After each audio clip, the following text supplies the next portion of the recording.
You sit quietly on the edge of your bed or in a dimly lit room, the hum of the outside world pressing softly against the walls. Your hands rest loosely in your lap, and for a moment you notice the weight of your own presence, a subtle heaviness that has been accumulating without acknowledgement.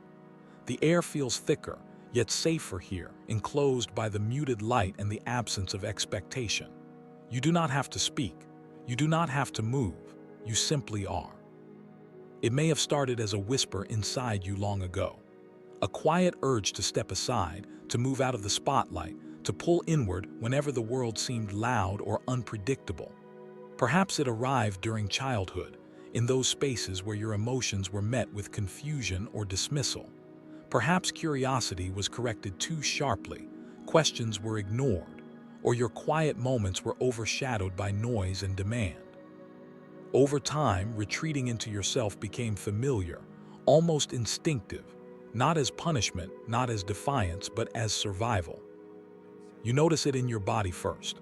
A tightening in your shoulders, the subtle clenching of your jaw, a flutter of tension in your stomach. You may not have realized that these physical signals were responses, learned over years, reminding you to step back. And so you step back. Silently, almost imperceptibly, you seek the small spaces where your inner world can breathe. The urge to be alone is not always about others' presence. Sometimes it arises even among those you trust, even in spaces that should feel safe. It is not about rejecting connection, but about acknowledging limits. There is a rhythm here, subtle but profound, like the ebb of tide against shore, a natural movement of energy being measured, rationed, preserved.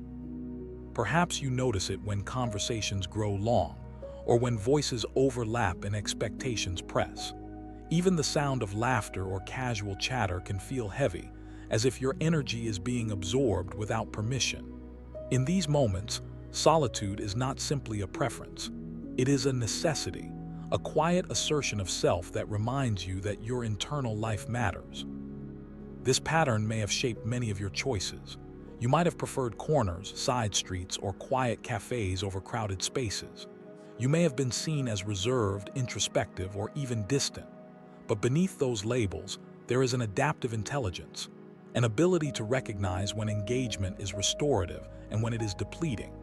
Your desire for solitude is an early warning system, a compass for energy management that operates quietly, often beneath conscious awareness. There is a tension, though. The world often interprets this need incorrectly. Silence can be read as indifference, withdrawal as coldness, introspection as aloofness.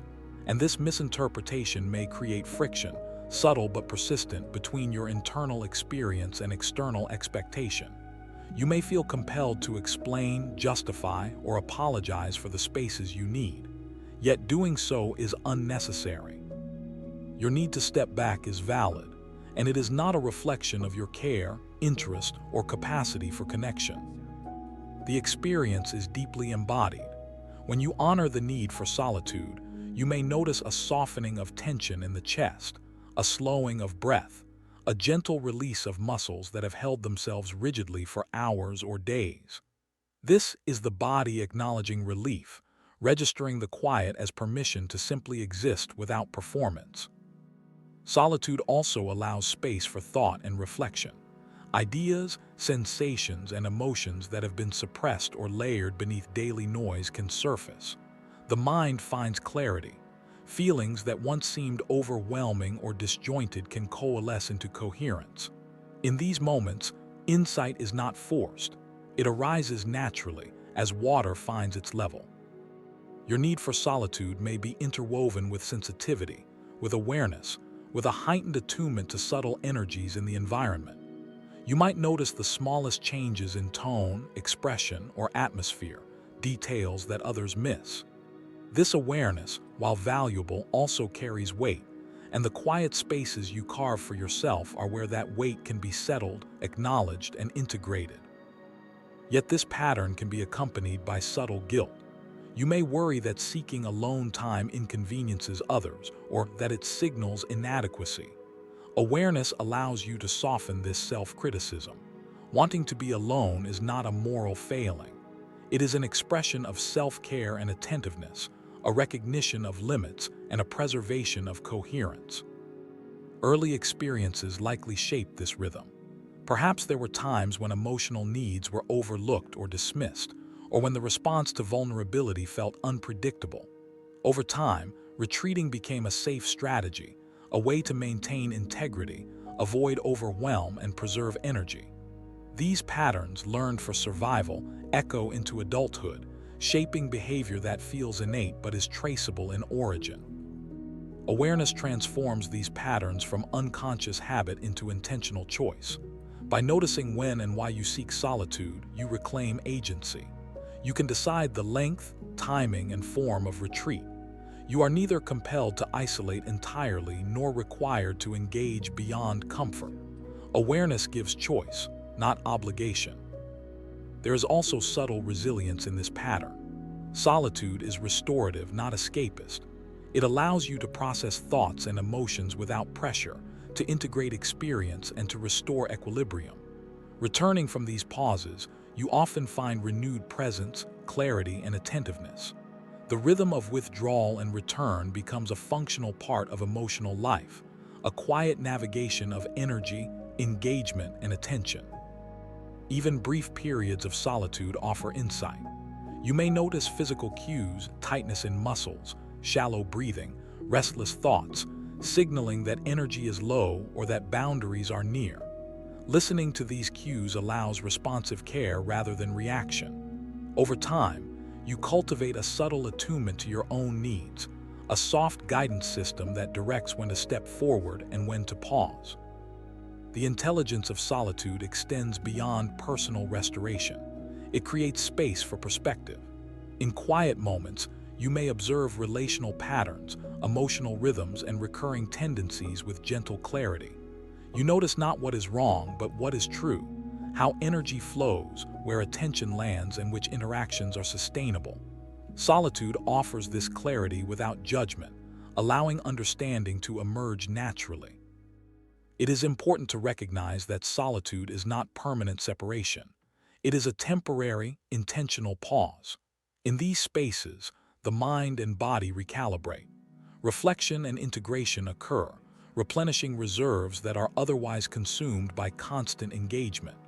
This rhythm enhances the quality of connection when you return, allowing presence to be deliberate rather than reactive. The pattern is subtle, often invisible to others but deeply felt within. It is signaled by quiet urges to withdraw, shifts in posture, or a soft internal restlessness when overstimulated. Honoring these signals is not indulgence, it is coherence. It is alignment between internal state and external engagement. Awareness of this alignment fosters self-compassion and grounded presence. You may notice that solitude encourages introspection, creativity, and problem-solving. Ideas that are too nuanced, emotions too layered, or experiences too complex can be processed only in quiet spaces. These moments provide the scaffolding for thought, reflection, and understanding. They allow insights to surface without pressure, in a way that feels integrated rather than imposed. Understanding your own rhythm softens internal tension. Recognizing the need for solitude reframes it from a limitation into a guidepost. It is a form of intelligence, a subtle negotiation with life that balances engagement and energy, presence and pause, exposure and protection. There is freedom in this awareness. You can approach life with intentionality, choosing when to step forward and when to step back. Solitude becomes a tool, not a verdict. Reflection becomes a practice, not a punishment. You are permitted to inhabit your own space, to tend to your own rhythm, and to allow presence without compromise. Awareness gives choice, and in this choice, there is gentle power. Finally, the quiet reassurance. Your desire for solitude is human. Every person carries limits, rhythms, and thresholds. Wanting space is an acknowledgement of those thresholds, a subtle act of care, and a recognition of internal landscapes. In honoring this rhythm, you cultivate patience, self-compassion, and grounded presence. In the end, being alone is not absence.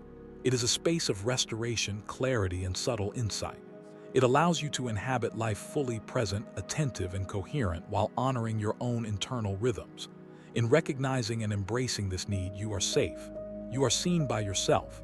You are whole in your quiet, reflective presence. Awareness allows choice. Reflection allows understanding. Recognition allows compassion. And in this gentle awareness, you are deeply, quietly human.